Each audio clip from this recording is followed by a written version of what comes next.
Bueno, hola, muy buenas tardes. El día de hoy volvemos con nuestro space de los sábados en los que le damos la voz a las comunidades. Vamos a estar hablando con las comunidades indígenas Bacatá, las que estaban en el Parque Nacional y se han movilizado a otros 11 puntos por acuerdos con el distrito, con la administración de Claudia López y que pues lastimosamente el incumplimiento sistemático a esos acuerdos ha generado pues unas condiciones de vida todavía más indignas que en las que se encontraban en el Parque Nacional.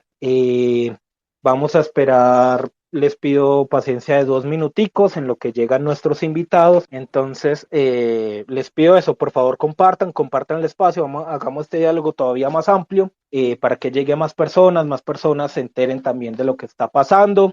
Y bueno, hola Cindy, ¿nos quieres comentar algo, compartir algo? Bueno, les cuento que justamente voy para uno de los puntos donde se encuentran los indígenas. Hoy vamos a hacer una entrega con Saving de Amazon, así que ya vamos a pedir el transporte, ya tenemos los mercados. Por si quieren preguntar algo o hablar algo, ahí vamos a estar con algunos hermanos mayores. Bueno. Bueno, perfecto, Cindy, qué buena noticia. Eso, vamos a estar igual con los mayores aquí en el space, también para que nos ayudes a compartir el space mientras llegan también nuestros mayores y nuestros invitados, ¿vale? Quienes están llegando, ya se van a conectar los mayores en un contexto muy rápido. Desplazados del conflicto, se llegaron a encontrar cerca de casi 2.000 personas, 1920, 1930 personas en el Parque Nacional, cerca de 15 comunidades indígenas, 3 son en Vera, pero además el resto son Nazas, son Ayaconas, son muchos y muchos más. Y en ese pues estuvieron casi 8 meses en el Parque Nacional, resistiendo también una serie de violencias de parte de la policía, de parte de las instituciones del distrito, y luego de ese tiempo lograron establecer una mesa de diálogo, llegar a unos acuerdos, salieron del Parque Nacional hacia unos puntos de concentración y pues en esos puntos lo que resulta es que hay una serie de incumplimientos sistemáticos a esos acuerdos y lo que esto ha generado es enfermedad, muerte, condiciones muy indignas, hacinamiento,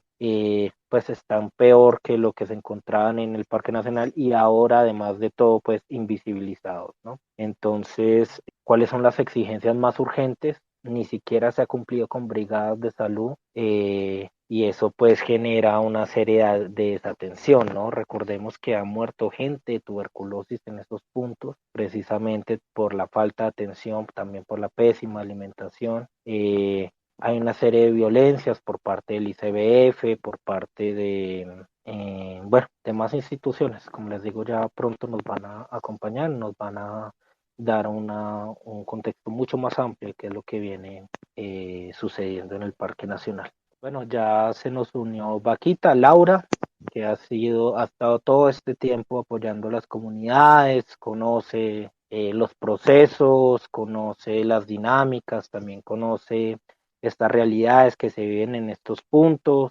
Ahí te mandé invitación, Lau, si la puedes aceptar y más o menos vamos charlando en lo que siguen llegando los mayores, ¿está bien? Bueno, hola, Lau. ¿Cómo van todos? ¿Cómo estás, Mateo? Bien, Lau, aquí pues estamos esperando pues la llegada también de los mayores que nos van a acompañar hoy y bueno, ¿por qué no nos vas dando de pronto un contexto de qué es lo que ha sucedido esta última semana? Si se han seguido agudizando pues las problemáticas que tristemente hemos hecho por este medio 3 veces el space, semana a semana se han ido complicando cada vez más las pues la desatención, los problemas de salud, bueno, tantas cosas y pues si nos cuentas qué podemos ver en el semanario de hoy. Bueno, acercamiento del distrito no hay, todavía no hay, seguimos sin garantías, seguimos todavía con el incumplimiento de los acuerdos y seguimos pues con las comunidades y sus derechos violados.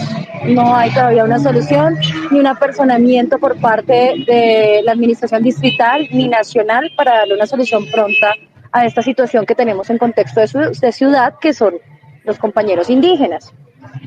Sobre las noticias de esta semana, que es el semanario, tenemos pues varias noticias importantes. Una de esas fue un retorno masivo que se realizó el 28 de julio, o sea, esta semanita, totalmente sin garantías. Digámoslo en palabras coloquiales, los convencieron de retornar otra vez a su tierra, tierra donde están en este momento en paro, donde siguen matando a los líderes sociales, donde siguen matando a los campesinos, los devolvieron sin ninguna garantía económica o de sustento o de viabilidad económica. Recordemos que ellos ya están aquí en Bogotá hace un tiempo, sus cultivos ya se perdieron, las tierras ya no son de ellos, y aún así los embolataron con cualquier peso y se los llevaron otra vez para territorio. Las personas están cansadas de soportar aquí en Bogotá. Yo tengo que decirlo que muchos están enfermos, cansados, muchos perdieron a sus hijos en este proceso y decidieron volver. O sea, ya no saben qué es peor, si la muerte en territorio o la muerte en la ciudad. Esa es como una de las noticias más importantes. Bueno, cabe aclarar que en esta noticia estuvo nuestros compañeros de prensa que tratando de acompañar y hacer una veeduría al proceso de retorno y no los dejaron, pueden creer, no los dejaron subirse a los buses, no los dejaron acompañar el proceso, no los dejaban tomar videos, no los dejaban tomar fotos, los insultaron. O sea, el Estado, lo que es la alta consejería, Secretaría de Gobierno, escondiendo total y completamente la situación. O sea, me los llevo y que nadie se dé cuenta de todas las arbitrariedades que hay. Entonces, pues continúa la invisibilización de esta problemática, pero entonces, Laura, porque entiendo que el retorno está a cargo pues del gobierno nacional, entonces, invisibilizados aquí en Bogotá, obligadas las comunidades a tener que estarse también movilizando un punto a otro, que recordemos la Corte Constitucional ya también se refirió a ese tema. El desplazamiento interno puede ser peor que el desplazamiento pues hacia afuera del territorio y además de eso pues el gobierno nacional pues los retorna y garantías, pero además también les sigue quitando esa visibilidad que podrían tener, ¿no? Sí, tal cual, mi Mateo. De hecho, ahí está Juan, que es fotografía. Él fue una de las personas, y aquí tengo al lado a Ruanito, que es la otra persona de prensa.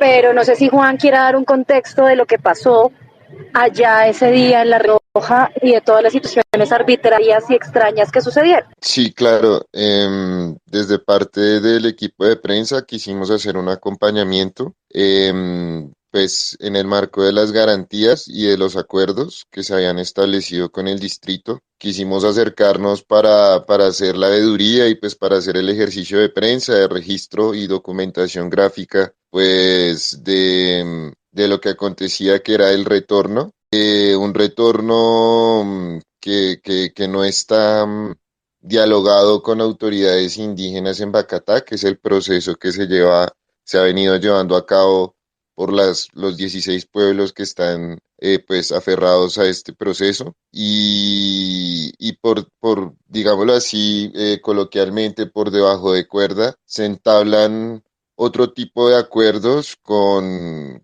dineros. Y se entablan unos acuerdos donde la única garantía es el bus que los va a llevar al territorio. Del resto no se les promete nada más. Pero Y sí, Pero Juan, entonces estoy entendiendo que se les ofrece dinero para que salgan de Bogotá para hacerles el retorno. sí, en cierta medida hay como Sí.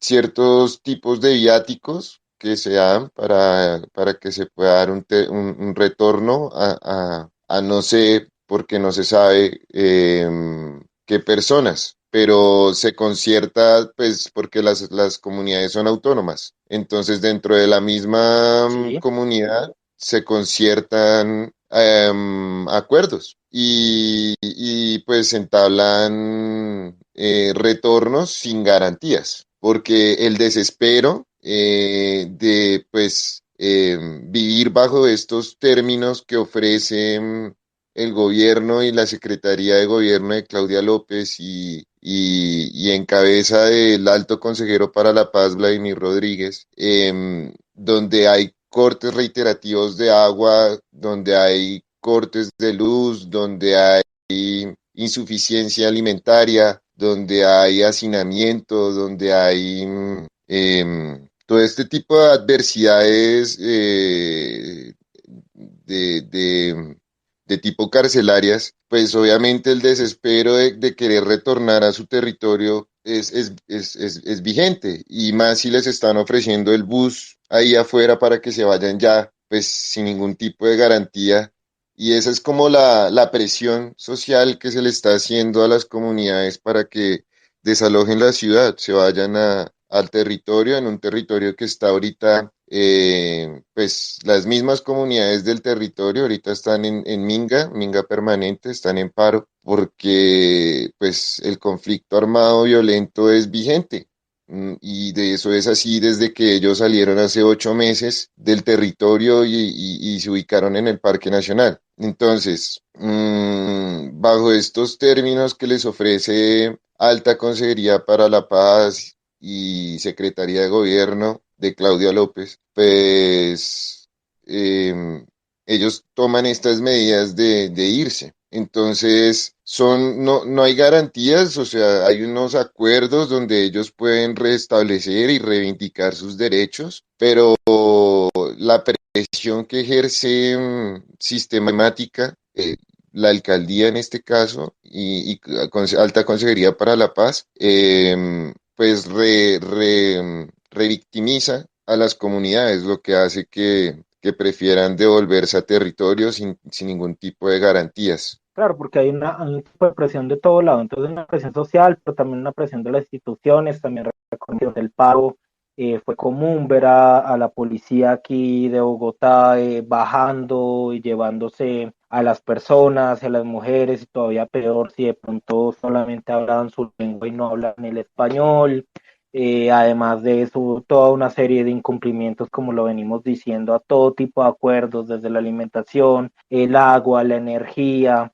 Los niños, son más de 600 niños acá que logran entonces estudiar, pues resulta que empieza a caer el día y ya no pueden continuar porque no tienen ni siquiera pues la luz para poder seguir estudiando, para hacer las tareas, y además de eso pues unos viáticos y unas presiones de parte del gobierno nacional para volver, pero volver sin garantía pues de nada, de continuar con vida, de poder volver a su tierra, aquí con posibilidades de salir de pronto de Bogotá enfermos, ¿no? Porque están en un hacinamiento y una crisis de salud. Bueno, todo esto pues es un panorama que, como venimos diciendo, se viene denunciando desde hace 3 semanas por este medio, por NotiSpace, y que además pues lamentablemente semana a semana se agudizan estos conflictos para estas comunidades, ¿no?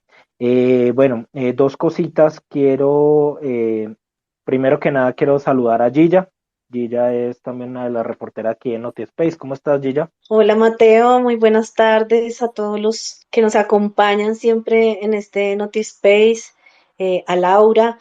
Pues bueno, terrible, digamos, esta situación, y también lo que más me parece duro es la indiferencia de la gente con estas situaciones, que indica también ese fascismo en el que estamos, en los cuales estas personas no tienen un derecho a ni siquiera a ocupar la ciudad, no tienen ni siquiera un derecho a la ciudad, como lo debiera tener cualquier persona en el país para poder ocupar un lugar allí y un lugar donde tengan toda la garantía efectiva de los derechos. Esto realmente es una cosa de una atrocidad, ¿no? Y entonces lo terrible, Mateo, es que estamos hablando de paz, pero esto no es paz. Esto no es construcción de paz, y esta indiferencia tan grande de la gente frente a estos seres humanos que están viviendo esta tragedia humanitaria en nuestras caras, en la ciudad, ¿cierto? Frente a millones de personas sin que nadie haga nada, nadie protesta en favor de ellos. y esto es una cosa terrible. Entonces también es un llamado a toda la sociedad a dejar la indiferencia, porque la indiferencia que tenemos es la que causa que esas que son las autoridades que deberían protegerlos, que deberían darle toda su garantía efectiva de derechos, pues no hacen absolutamente nada porque saben que a nadie le importa. Y eso es muy grave. Eso es muy grave para una sociedad. Entonces, lo primero que tiene que hacer una sociedad que quiere construir paz, es cambiarse a sí misma, es verse a sí misma y cómo actúa ante estas cosas. Y esta doble moral, ¿no? Están asombrados y están aterrados con el tema de la Comisión de la Verdad, pero es que esta verdad la están viendo ahí y no hacen absolutamente nada. Sí, yo lamentablemente no vivo en la ciudad, yo vivo en la sabana de Bogotá, pero yo creo que yo no podría, y los hemos visto a muchos de ellos. Quiero contarle a Laura que ha sucedido acá en algunos de los municipios de la sabana. No sé si ella recuerda también un evento también de fascismo terrible en Chía. Los hemos visto también como ellos a veces en la calle y las personerías que son las encargadas de las defensas de derechos humanos, nada, pero además la gente pasa por el lado de ellos sin conmoverse. Y lo que más me preocupa es el tema de la sociedad, más que las autoridades que simple y llanamente siempre actúan de la misma manera, pero es la sociedad la que tiene la obligación moral de obligarlos a cumplir con su deber con estas personas. Y bueno, ahí pues claro, lo que precisamente intentamos hacer desde NotiSpace y para lo que se ha abierto este espacio es para que semana a semana no solamente estemos al tanto y estemos discutiendo lo que sucede con estas comunidades aquí en Bogotá, sino también para precisamente hacer una sensibilización y una pedagogía frente a esto, ¿no? También nos podríamos poner a hablar de las consecuencias de no tener palabra. El Estado colombiano con las comunidades indígenas ha llegado a más de 100 acuerdos y ni uno solo se ha cumplido, ¿no? Con los procesos de paz, en todos se llega a acuerdos y en ninguno se han cumplido, empezando por el exterminio de quienes firman la paz, ¿no? En su momento Guadalupe Salcedo, la UP, el M-19, ahora el Partido Comunes, siempre hay un exterminio que viene hacia esos procesos de paz. Y ahora aquí en Bogotá, pues son los acuerdos que no se cumplen y que lo que están llevando es pues a toda esta serie de toda esta cantidad de condiciones indignas que están costando vidas y salud, que también es una forma de atentar contra la vida, porque la vida indigna también es un tema en discusión, ¿no? Laura, no sé si ha llegado de pronto el mayor, ¿lo ves por ahí para que podamos mandarle invitación? Yo estoy pendiente y tan pronto llegue te aviso. Eso, Juan, si de pronto nos puedes ir comentando noticias de esta semana. Bueno, digamos que dentro del ejercicio que se hace en el proceso de autoridades indígenas en Bacatá, siguen habiendo como por ejemplo eventos culturales a los que son invitadas las comunidades para que pues hagan estos actos o rituales de ceremonia en ciertos tipos de eventos, como por ejemplo varias comunidades fueron invitadas en el cierre de cuentas del magistrado del Consejo Nacional Electoral, Luis Guillermo Pérez Casas, el cual pues en su informe rindió un homenaje o unas palabras a cada víctima de los últimos 4 años vividos en Colombia y cómo el trabajo de él desempeñó un papel fundamental para que se den estas primeras pues transformaciones de cambio. Entonces las comunidades indígenas hicieron parte pues de esta ceremonia y pues hicieron parte por medio de la cultura. Entonces realizaron danzas, muestras de arte y pues expresión de la simbología y de la etnia por medio del atuendo originario. Entre eso es una noticia, entre otras noticias, por ejemplo, también estamos decidiendo o acabamos o más bien concertamos que De ahora en adelante va a salir un informe administrativo de los que nosotros realizamos para el gobierno, como petición, como derechos de petición o como para llevar el informe a cabo de lo que, de las, del seguimiento que se le hacen a los acuerdos. Entonces, hemos decidido comenzar a publicar de a un informe o de a dos informes por semanario. Entonces, en este semanario hay un informe que se realiza bajo las peticiones que se le hacen al ICBF en los acuerdos y los incumplimientos y el porcentaje de cumplimientos que ha realizado el ICBF pues dentro de esos acuerdos. Entonces, esa es una buena noticia para que la lean, está ahí en el semanario que acabamos de compartir por Instagram, está en la página de autoridades, en Instagram, en Twitter y en Facebook. Y justo en unos instantes se va a publicar un video, un reel, un video en formato vertical con un periodista que estuvo, pues un periodista de este movimiento alternativo, que estuvo independiente, resalto, que estuvo en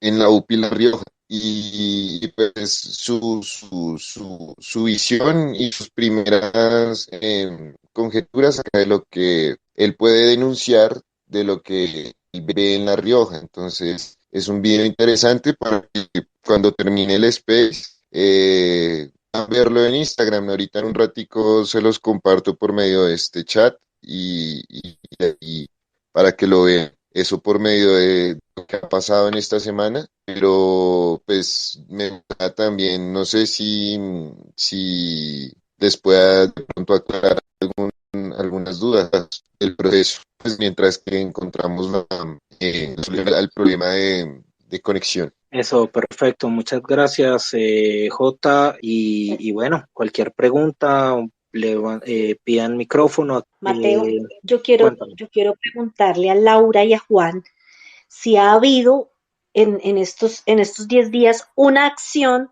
del nuevo Congreso frente a esta tragedia humanitaria que vive el pueblo en Vera, en Bogotá. Si han recibido alguna acción, si han observado de algún senador, de algún representante, si ha habido algún pronunciamiento del nuevo Congreso. Muchos nos dan el saludo, el espaldarazo, nos dicen no, sigan luchando, sigan trabajando, pero que haya una entrega o una intención real o que hayamos visto una intención real, pues no. Esperamos que sea por la coyuntura de que se va a posesionar el nuevo gobierno, de que ellos se acaban de posesionar. Entonces, pues, que sea esta situación la que pues esté generando como este no accionar directo en el momento. Espero pues con eso responder. Laura, hemos empezado a verlos a ellos en la sabana de Bogotá, en distintos municipios de la sabana de Bogotá. El otro día quiero contarte que estuve en Tabio, bueno, pues digamos que yo me muevo alrededor de la sabana y los he visto a ellos en varios municipios en unas condiciones, pero terribles. ¿Qué saben ustedes de esto? Bueno, hay que aclarar que de autoridades indígenas en Bacatá, que son los pueblos que estaban en el Parque Nacional, la comunidad en Vera es como la más visible y ellos son seminómadas, son comunidades que andan por todo el territorio. Pero también hay otra comunidad en Vera que se aloja en la UPI La Florida. Esa comunidad no estuvo en su totalidad o no estuvo en el Parque Nacional y como tal pues no hacen parte del proceso. ¿Por qué? Porque ellos decidieron firmar directamente con el distrito los acuerdos y no por medio de la organización o el proceso indígena que se estableció en el Parque Nacional. Como pues para diferenciar que no toda la población en Vera que tú veas hace parte de autoridades indígenas Bacatá. Dos, claro que sí, ellos son tribus seminómadas y para ellos Bogotá es una plaza muy difícil, es una plaza demasiado complicada, entonces ellos se van 2-3 días a vender sus chaquiras y se caminan y tú los vas a ver por Fusa, por Faca, bueno, por todos los pueblos aquí de Cundinamarca caminando y tratando de vender sus artesanías, muchos lamentablemente ejerciendo la mendicidad porque no tienen de otra. Porque dentro de los acuerdos que se firmaron en el parque habían 5 unidades productivas para poder darles una forma de subsistencia digna y hasta el momento eso no se ha cumplido como la mayoría de cosas, porque aquí en Bogotá, no nos digamos mentira, la gente y nosotros los seres humanos nos acostumbramos al dolor. Y al principio, la primera vez que lo vemos nos impacta, pero de verlo 2, 3, 4, 5 veces, hace parte del paisaje y se vuelve una forma más del paisaje. Entonces, ellos ya no son noticia, ellos ya no son prioridad, ni son la situación de dolor del momento en la ciudad. Entonces la gente ya no se acerca a donarles alimento o ropa o comida, entonces, o a vender, no pueden vender sus shakiras y sus artesanías, también hacen canastos, unos canastos hermosos. Entonces ellos se ven obligados a desplazarse corriendo riesgos. De hecho, no sé, Ruanito, que yo lo tengo por acá cerca, yo creo que está escuchando el Space. Si mi Ruanito me aclara en qué fecha fue la muerte de Erlinda, que es una niña de 7 años que murió atropellada en Suba. La Rioja queda en la Cuarta con Caracas, en la calle Cuarta con Caracas, pleno centro de Bogotá. Y la niña es atropellada en el portal de Suba porque los padres, los abuelos, ¿en qué fecha, Ruanito? Perdóname. 19. ¿19 de julio? 19 de julio, me dice Juan, que fue la persona pues que acompañó esta situación. ¿De mayo? Julio, bueno. Ellos se ven obligados a trasladarse a Suba, a vender sus shakiras y a mendigar. Y estando en este proceso tan lejos de su sitio de albergue, el semáforo estaba en rojo y la niña decidió pasarse corriendo con la abuela en la calle y una moto la vio fácil. El semáforo acabó de cambiar de verde a rojo y pues de verde a amarillo a rojo, y entonces la moto, como muchos carros lo hacen, muchas motos lo hacen, la vio fácil pasarse rapidito el rojo que acababa de cambiar y atropelló a la niña. La niña estuvo 9 días luchando por su vida en una UCI de cuidados intensivos, en una unidad de cuidados intensivos, y fallece. Entonces, esta situación, este olvido estatal y también, digo yo, un poco el olvido, la desidia o tal vez el desinterés de nosotros como población, como ciudadanos, los obliga a ellos a trasladarse. Por eso los vas a ver en muchos sitios de Cundinamarca. Otros hasta viajan, se consiguen un centavo y dicen, bueno, me voy para Medellín, y se van una semana para Medellín a tratar de lucharla, a ver si consiguen algo, se devuelven. No solo está en su modus vivendi, sino pues también obligados por esta situación. Laura, sino que, bueno, la sabana, ustedes saben que la sabana es supremamente fría, y pues cuando uno los ve en la calle con bebés, la, la chica que estaba en Tabio tenía un bebecito. Entonces, yo no sé qué posibilidad, Laura, porque yo pienso que esto también hay que hablarlo con los alcaldes de la Sabana de Bogotá y las personerías de los distintos municipios, que muchos de estos municipios, y yo quiero decírtelo porque lo sé como veedora, muchos de ellos despilfarran incluso los dineros para víctimas, ¿sí? Los están despilfarrando, se dedican a hacer eventos, incluso hasta se cuela gente que no es víctima, y en cambio estas personas que son nuestros compatriotas se quedan sin que el Estado haga algo por ellos, el deber cumpla con su deber con ellos, porque los dineros están allí, pero los despilfarran, los dilapidan. Entonces, no sé si ustedes han, digamos, hecho una intervención con estas autoridades, o si pudiésemos hacer algo con estas autoridades para intervenir en esos casos cuando ellos pasan por acá, para asistirles. Bueno, ahí hay 2 puntos, Gilla. El primero es que la mayoría de la población que pertenece a nuestro proceso y que tú vas a ver en las calles no son reconocidos como víctimas del conflicto armado. Eso es una pelea que ahorita nosotros tenemos con la Administración Nacional, porque todo es burocracia. Entonces la administración nos dice, sí, claro que son víctimas, hay pruebas, pero toca pasar un montón de papeles, toca hacer un montón de accionarios administrativos, toca tener voluntad política, porque sabemos que la administración pública en este país se maneja con voluntad política, y no tenemos ese reconocimiento. De hecho, hablábamos en el space pasado que hemos tenido un problema con la matrícula de los niños de los muchachos a la universidad y la libreta militar, porque necesitan el reconocimiento de indígenas del ministerio y el reconocimiento de víctimas de la violencia. Y ni uno ni lo otro lo tienen. Nosotros radicamos a ministerio ya hace, yo creo que un mes, 2 meses, bueno, ya hace un tiempo, radicamos los últimos papeles que nos pidieron de todas las comunidades, todos los censos, bueno, todas las actas de posesión de las autoridades, bueno, en fin.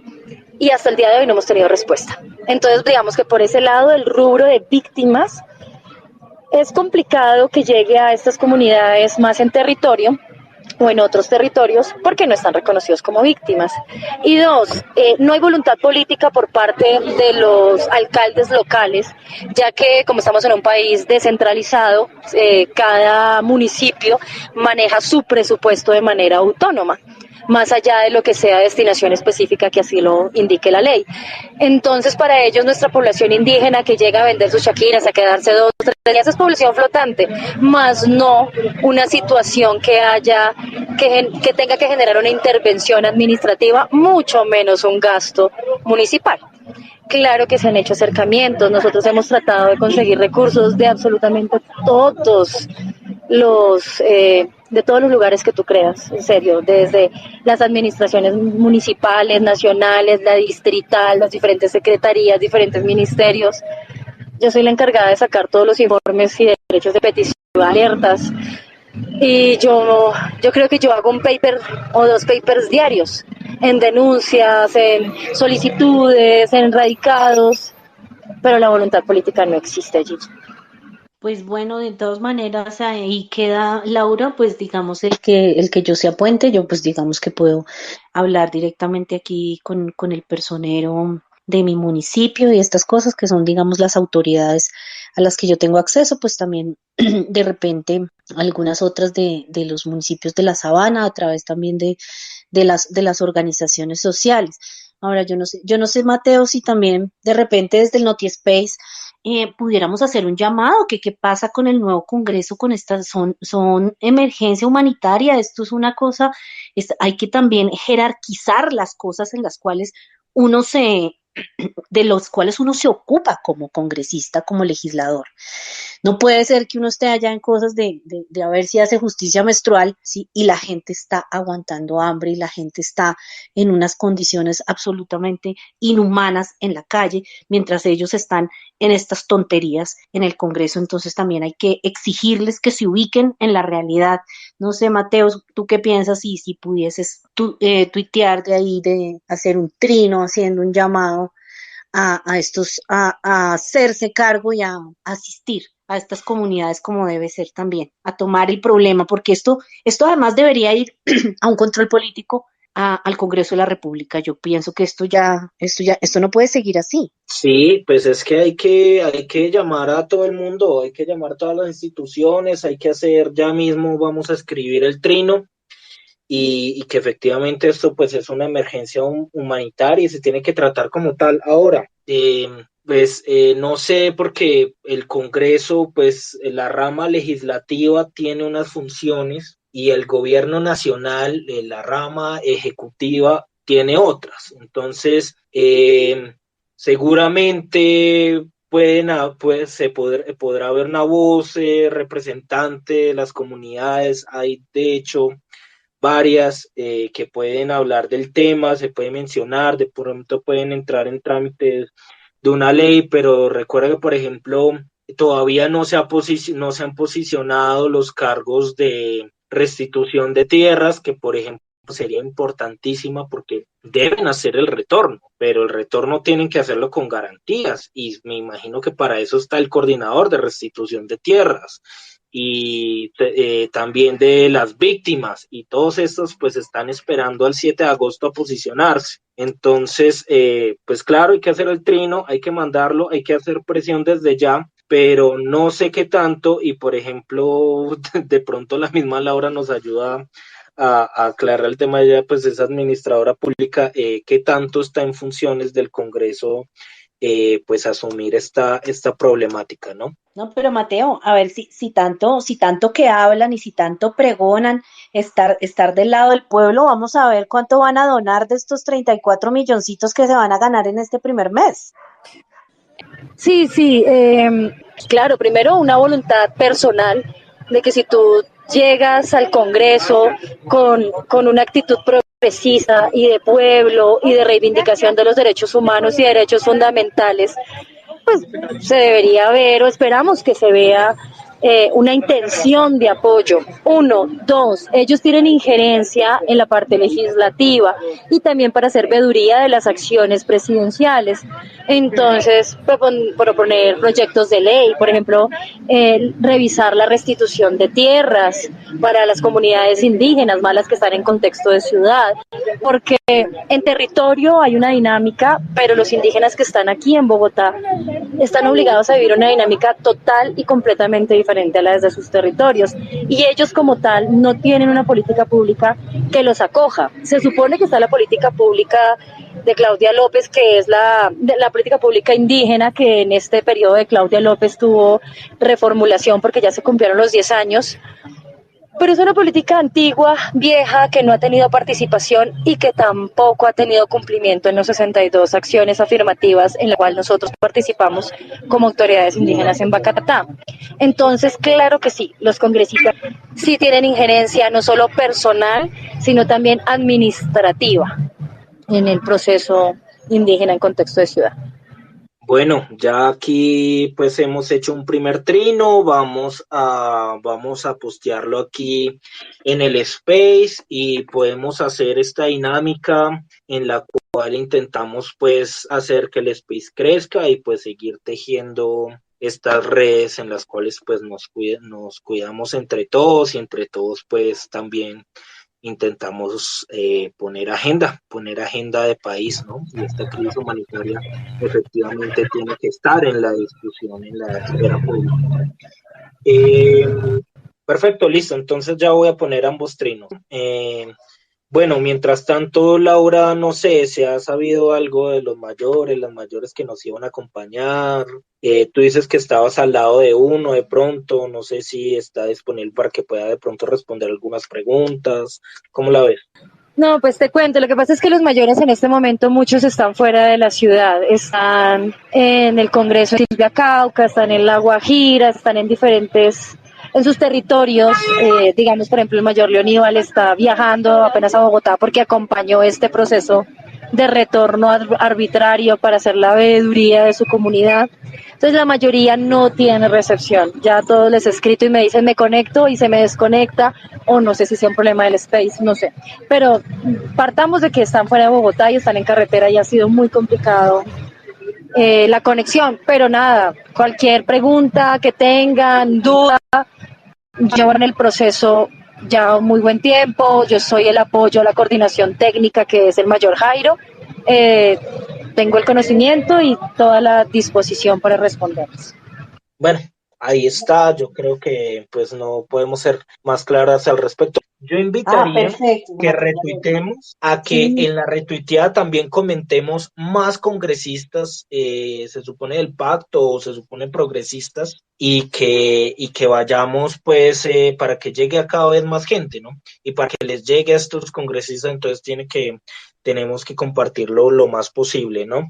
Gilla, aquí es donde de pronto aprovechamos para hacer en un par de minutos esta dinámica que solemos hacer en Space. Creo que tú Sí, la el sabes hacer testigo me mejor. sigues, el testigo me sigues, mire, vamos a hacerlo todos los oyentes que estamos aquí, sé que estamos pocos, pero vamos a reproducirlo todos, por favor, para romper esta indiferencia y además exigir al Congreso de la República que muestre un verdadero cambio, no es llegar, miren, la verdad yo sí siento indignación con eso, debo decirles que gente que llega a hacer un show mediático al Congreso de la República del pacto histórico, con estos vestidos rimbombantes y estas cosas mientras la gente está en la calle, mientras la gente está sufriendo, mientras la gente está pasando hambre, eso es inaceptable. Eso no es ningún cambio, ni tiene ninguna coherencia, ni nada de estas cosas. No, no queremos ver ese tipo de gente en el Congreso y vamos a llamar y a exigir que realmente muestren una actitud de que son diferentes, porque no la han mostrado hasta el momento.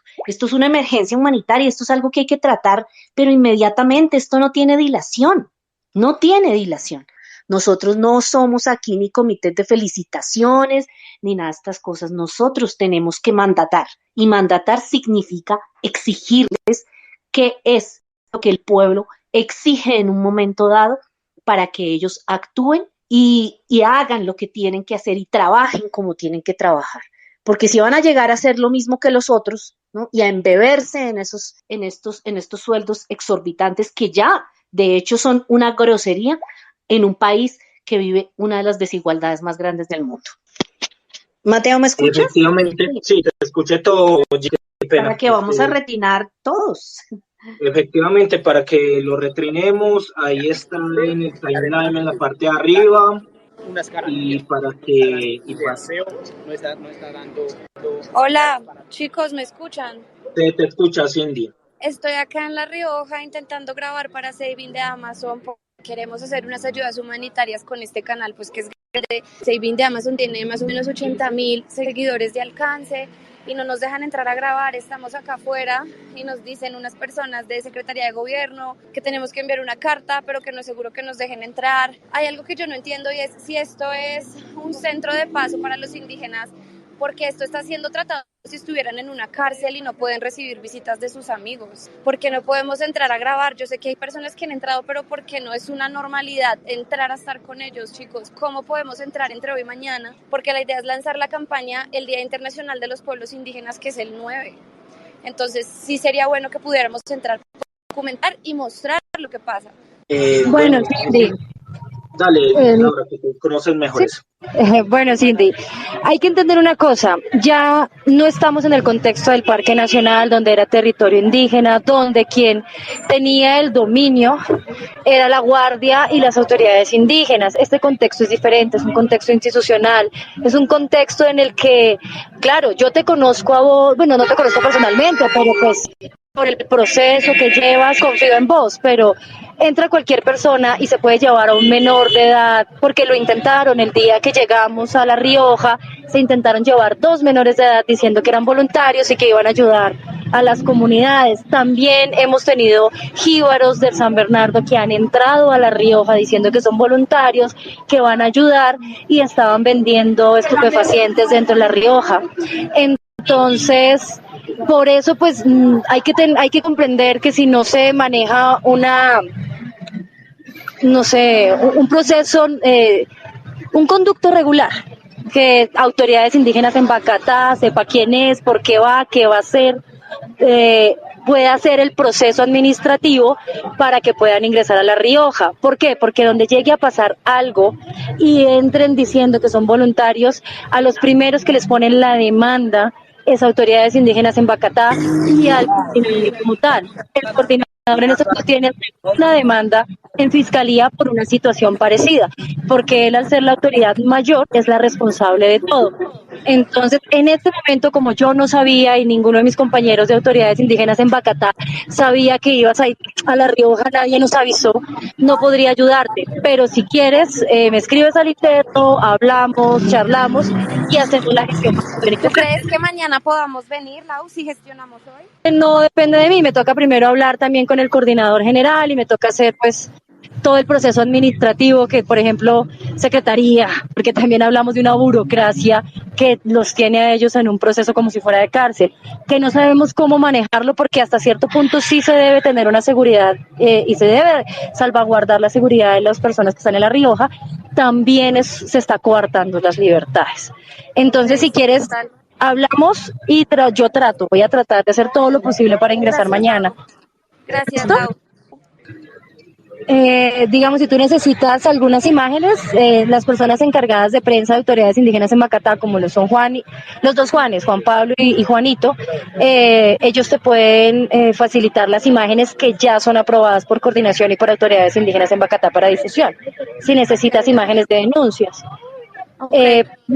Digamos, está prohibido, la administración tiene prohibido que se filme dentro de La Rioja.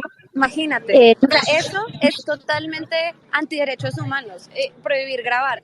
Así de grave es la situación, así que yo invito a todas las personas que están escuchando a que, como decían los administradores, coadministradores invitados, estamos frente a un tema de derechos humanos muy grave, chicos. Un tema de derechos humanos que las personas no están dimensionando cuánto lleva y cuántos niños más pueden morir en este proceso, así que si ustedes tienen contacto con el nuevo gabinete del gobierno, por favor no se rindan, sigamos difundiendo pero es necesario que abran las puertas para los periodistas, porque si los periodistas llegan y no los dejan entrar, va a ser muy difícil difundir el caso. No sé si de pronto Jografía nos puede ayudar a hacer bancos de imágenes para que de allí otras cuentas se puedan agarrar, obviamente con los créditos respectivos, pero sí necesitamos cómo nos organizamos para que la difusión sea rápida, no estará mañana, pasado mañana.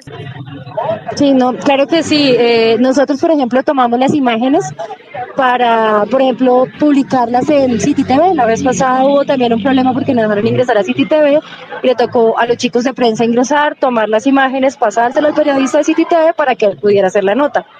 Gracias, Lau. Bueno, gracias a ustedes, gracias Lau porque bueno, ya nos ha venido acompañando este proceso desde hace mucho tiempo, a Cindy, a Jota que brinda pues sus conocimientos en comunicación para ayudar a difundir esta problemática, esta situación, estas violaciones a los derechos humanos. Comentábamos que incluso el día de votaciones se presentó una coerción, se presentó pues un impedimento para que las comunidades pudieran ejercer su derecho al voto. Bueno, de malas relaciones también con gente de la administración, tantas situaciones que además no solamente viven unas problemáticas pues materiales, sino que además pues vuelven tensa el ambiente dentro de estos puntos. Uy, sí, la situación es horrible. Me comentaba un compañero, no lo alcanzamos a grabar, no tenemos pruebas, pero un compañero de prensa que estuvo en el ejercicio de veeduría del retorno del jueves 28, que un funcionario de gobierno le decía a cada una de las personas que iba pasando a hacer como la lista que iban para territorio, les decía, espero no volverlo a ver por acá, porque si le vuelvo a ver por acá le echo bala, pum, pum, pum. Y lo decía de manera muy jocosa, el tipo muy jocosamente estaba violando los derechos de los indígenas, estaba segregando y estaba revictimizando con chiste el dolor que los indígenas realmente tienen. Y aparte de eso, amenazándolo. Volvía a Bogotá, le iba a echar bala. Así de difícil es la comunicación con los funcionarios. Otro funcionario de alta consejería le dijo a un compañero, páseme el mochacabezas, frente a personas que han sido víctimas de la violencia, frente a indígenas que sí han tenido que ver a sus familiares muertos y que sí han tenido que ver a sus familiares decapitados, y ellos lo ven como muy chistoso el mandarlos, el insultarlos, el humillarlos. Así es de pesada la situación con los funcionarios en La Rioja y en general en los puntos donde se acercan. Es decir, pues se manifiesta claramente pues ese racismo estructural dentro de las instituciones, ¿no?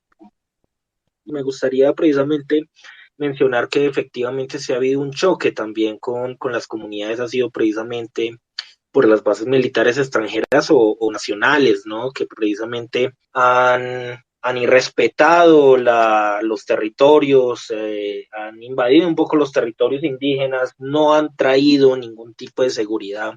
A mí me tocó en el Cauca, por ejemplo, cuando se dio la famosa imagen del soldado cargado por los indígenas, porque decidieron ningún actor armado en el territorio, ni guerrillos, ni paracos, ni ejército, ni nadie, y que pues la seguridad la iban un poco a garantizar entre ellos en las unidades, y resulta que el único actor armado que no se quería ir era el ejército, y la presencia del ejército hacía que el territorio se convirtiera en objetivo militar de parte de los demás grupos armados, ¿no? Entonces, sí, ese ha sido un choque constante. También precisamente lo que tanto se ha denunciado de soldados extranjeros, soldados de Estados Unidos, abusando de menores, pues abusando sexualmente de niñas de las comunidades. La comunidad en Vera ha tenido que sufrir precisamente esas violencias constantemente, y aquí en Bogotá, donde llegan después de estas dinámicas terribles del conflicto armado, pues además llegan en Bogotá, y a Bogotá también sufren precisamente lo mismo, sufren ese racismo por parte de la administración, sufren los abusos también a veces de la fuerza pública. Entonces pues es una situación terrible, y precisamente como dice Gilla, pues si hay un Congreso del Cambio, pues que se empiece a legislar y se empiece a actuar pues en contra para intentar prevenir pues esto, ¿no? Bueno, Gilla, Mateo, pues pues mira, yo sí quiero seguir cuéntame. llamando a los oyentes a la siguiente reflexión. Seguramente vamos a entrar ahora en en un nuevo proceso de paz, pero la sociedad tiene que concientizarse que los actores violentos no son solo los que están armados, sino que la sociedad tiene que empezar a mirarse a sí misma. Y ese mirarnos a nosotros mismos significa decir cuáles son las violencias que cada uno de nosotros aplicamos sobre los demás. Es que esta indiferencia, es que este desdén por lo que somos, porque es que el pueblo en Vera es parte de lo que somos, es nuestra sangre, es nuestra raíz, esa mirada despreciativa de lo que somos nosotros como latinoamericanos, como estos pueblos originarios, como esa mirada de desconocer de dónde venimos, es uno de los orígenes de la violencia.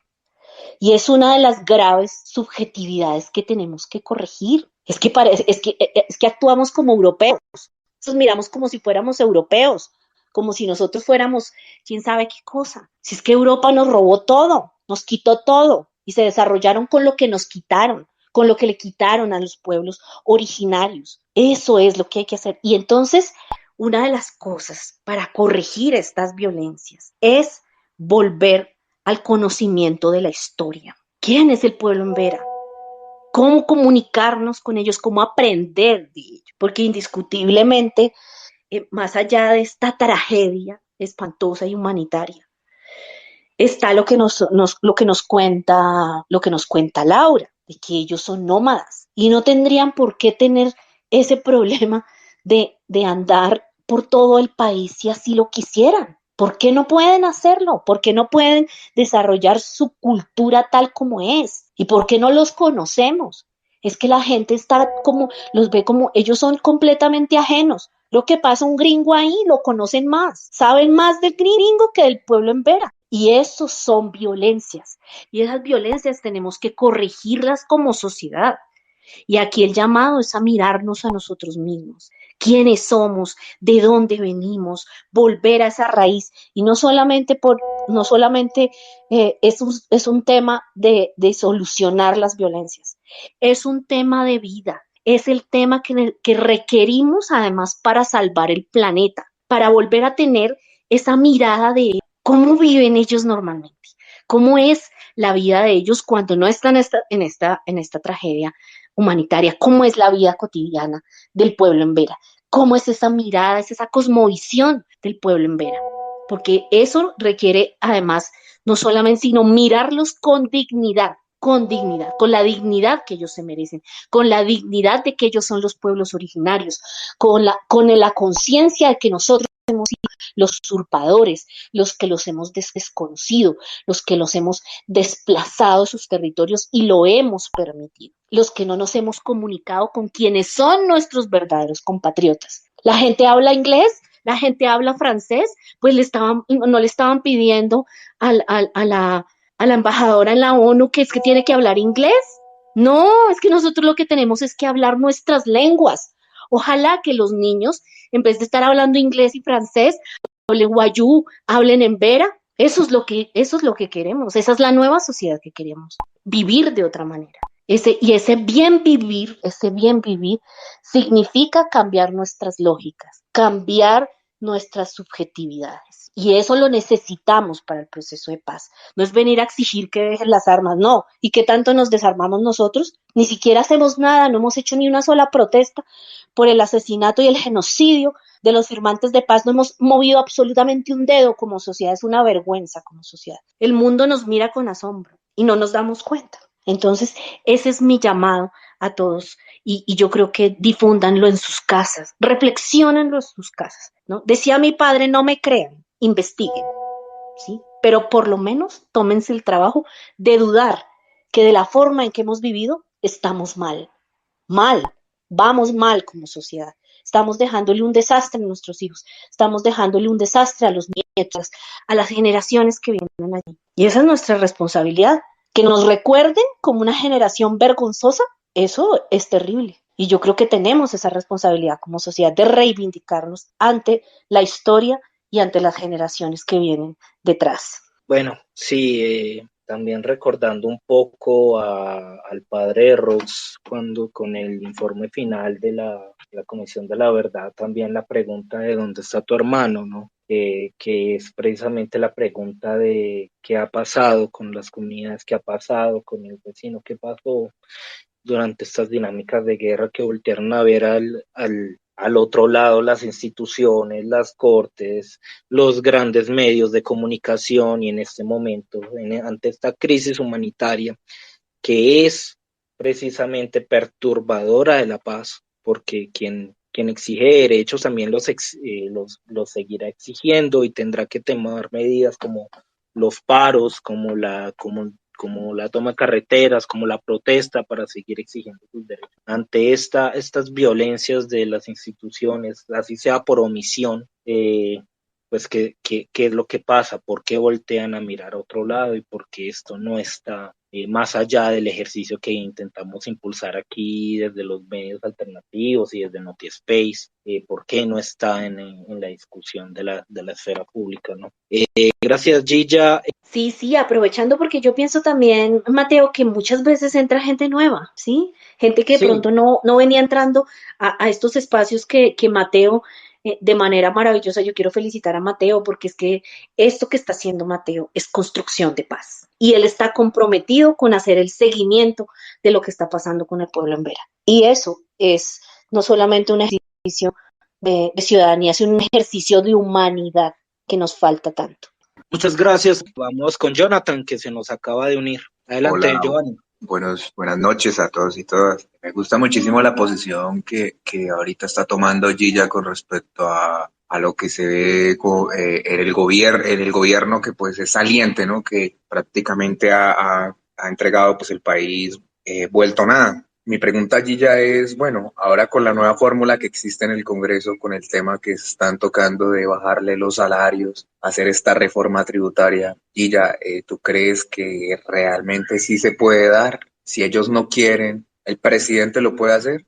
Y por otro lado, también me gustaría saber por qué están llorando tanto los juristas por el acuerdo de Escazú. Muchas gracias. Hola, Giovanni. Bueno, pues haces unas preguntas un poco complejas, ¿no? Yo debo decir, lo he dicho varias veces en este espacio, no tengo la más mínima confianza en el Congreso de la República, principalmente, y tampoco tengo ninguna confianza. Y es más, voy a decirles algo, tengo la absoluta certeza de que sobre esta Constitución del 91 ya no hay nada que hacer. Miren, aquí se ha difundido, ¿cierto? Y eso es una cosa que yo lo digo abiertamente, es una cosa que le cuestiono fuertemente a Gustavo Petro, es el tema de hacer apología de una constitución del 91, una constitución que ya está vetusta, que está atrasada con respecto a las constituciones de otros pueblos de nuestra América, por ejemplo, como la constitución de Bolivia. Yo los invito a que lean la constitución boliviana, que lean la constitución venezolana. Es más, recientemente Cuba acaba de reformar su constitución, donde además se amplían los poderes y empieza a haber allí un poder fundamental que es la participación, deja de ser una herramienta para pasar a ser un poder. Entonces, en estas constituciones, la participación de los ciudadanos es un poder, como decir el poder legislativo, como decir el poder ejecutivo. Nosotros no contamos con eso en la constitución colombiana. Aparte de que la constitución colombiana no reconoce las diversidades, ¿sí? Bolivia es un estado plurinacional y nosotros no. Y nosotros tenemos más diversidad que Bolivia y no nos reconocemos como un estado plurinacional. De tal manera que yo pienso que, y esta constitución del 91, para que lo tengamos también todos en cuenta, tiene encima 57 reformas. Eso ya es una defecio, es una defecio. Miren, estos bandidos lo que hicieron fue durante todos estos 30 años de esta Constitución, hacer todo este tipo de reformas a su antojo, de tal manera que hacían 1.5 reformas por año.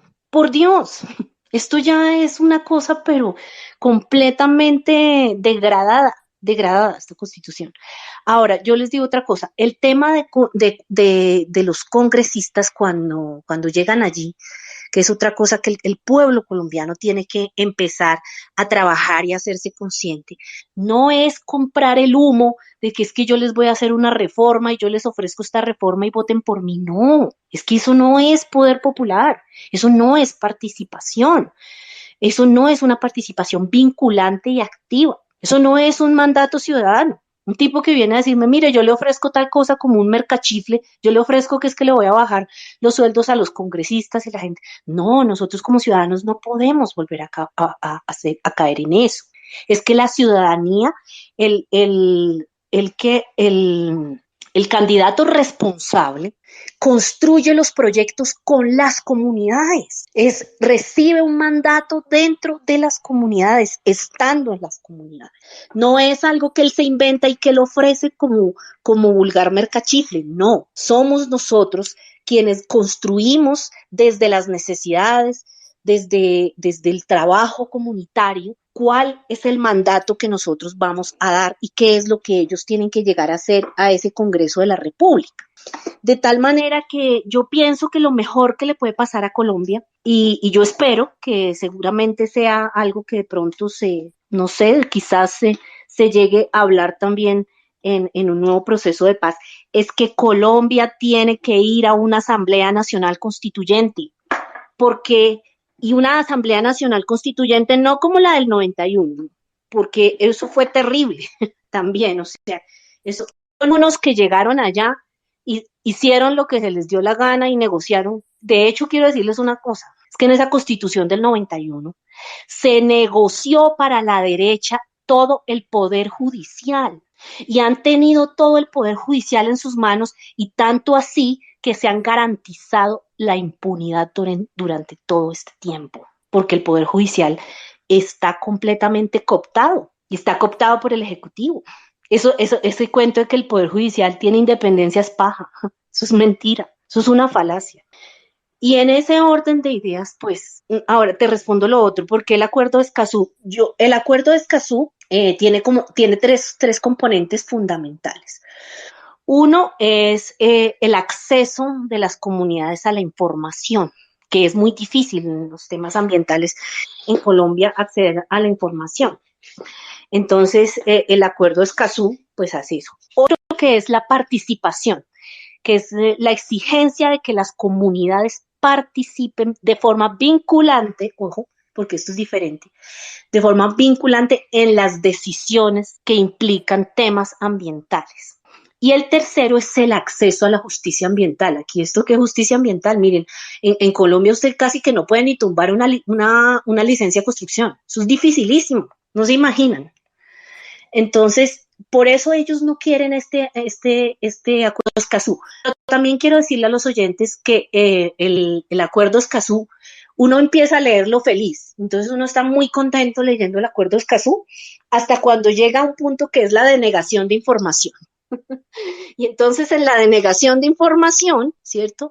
Dice, no, pues mire, es que cada país, de acuerdo a su legislación, pues podrá denegar información, de acuerdo a unos puntos, seguridad nacional, bueno, otra serie de excusas. Entonces el acuerdo dejó eso es pésimo, eso prácticamente que ya, ya es una desgracia el tal Acuerdo Escazú, que como yo lo nombro, ese Acuerdo Escazú es bastante escaso. Y si quieren que les diga, es mucho más importante cumplir el Acuerdo de La Habana que el de Escazú. El Acuerdo de La Habana es más completo. En el punto 2.2.6 del Acuerdo de La Habana, que yo os invito a que lo lean, ese acordó la participación democrática y participativa en todos los asuntos de ordenamiento territorial. Y de eso no se ha cumplido absolutamente nada, nada.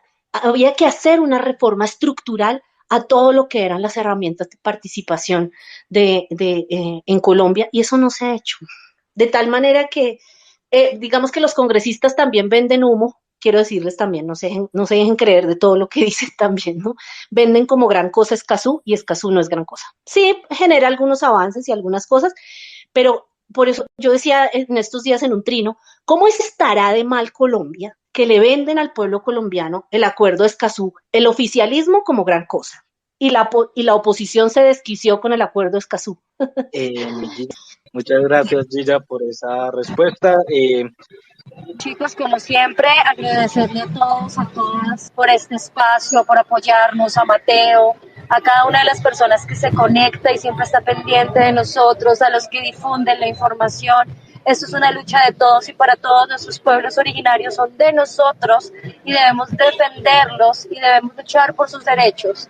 Está el mayor Faustino, él es la autoridad de la Tulpa Yanacona, que es uno de los 16 pueblos que pertenecen a nuestro proceso. El mayor es, yo creo que es de los mayores que más quiero, es una dulzura de hombre mayor. Bienvenido, muchas gracias. A todos un abrazo, Gilla, gracias, Mateo, gracias, Dios los bendiga. Hasta luego, buenas noches. A ti, Laura, muchas gracias. Gracias al... Antes de irme, sigan las cuentas de autoridades indígenas en Bacatá, en Facebook, en Instagram, en Twitter está como Indígenas en. También sigan las cuentas de TEP, está ahí en Twitter, que es la Tulpa en Bacatá, que es la cuenta de nosotros como voluntarios que tratamos de seguir esta lucha. Y ya, muchas gracias también a Juan y a todos los que estuvieron acá. Un abrazo, ahora sí, qué pena. Chao. Dale, mi Laura, muchas gracias por acompañarnos. Bienvenido, Mayor Faustino. Muy buenas noches, ¿cómo se encuentra? Muy buenas noches para todos y todas.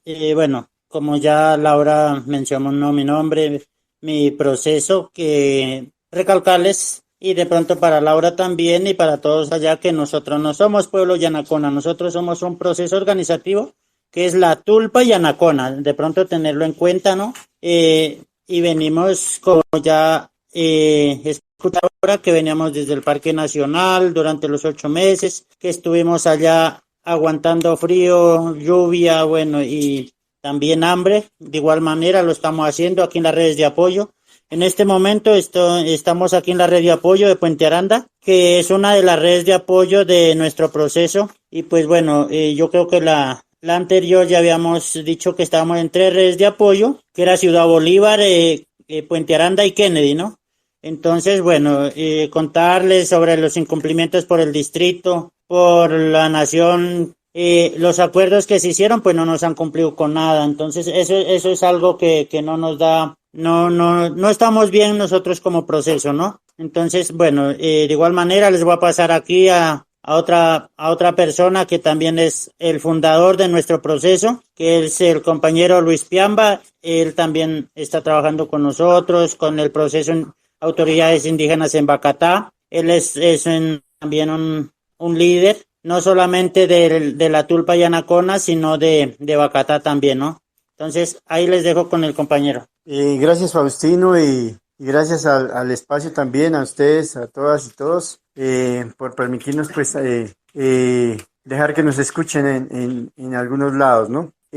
Bueno, mi nombre es Luis, creo que en la anterior, la semana pasada también estuve participando al final, pero pues queremos seguir manifestando que llevamos más ya casi 90 días de haber salido del parque y pues tanto el distrito como la nación no nos han cumplido con los acuerdos que se hicieron. Nosotros pues como proceso somos 95 familias y pues como redes también tenemos algunas dificultades, pues primero porque nos dividieron el proceso. Nosotros siempre hemos estado de manera unificada y pues en este momento pues estamos en 3 redes y la idea es que ojalá al que se cumplan los acuerdos pues podamos volver a unificar nuestro proceso. Nosotros como, bueno, las autoridades que hacen parte, los consejeros que hacen parte, los que están al frente del proceso, pues de alguna manera se busca que esté la población, las 95 familias pues en unión. Y pues estamos, bueno, nuestra lucha en este momento es, y agradecemos también para que se haga eco de lo que nosotros estamos solicitando, es que el distrito y la nación cumplan los acuerdos, básicamente. Tenemos problemas, y pues que también tanto los entes de control también le empiecen a hacer seguimiento verdadero y riguroso frente al incumplimiento que se está haciendo, y pues si hay que de alguna manera sancionar a las personas que han incumplido los acuerdos, pues que también se haga. Creo que eso quería manifestarlo, pues muchas gracias por el espacio y pues queremos seguir contando también con esta oportunidad para denunciar, seguir denunciando, pues y en el caso de que también se den las cosas, pues también avalar ese tipo de situaciones. Muchas gracias. Bueno, no, muchas gracias a ustedes mayores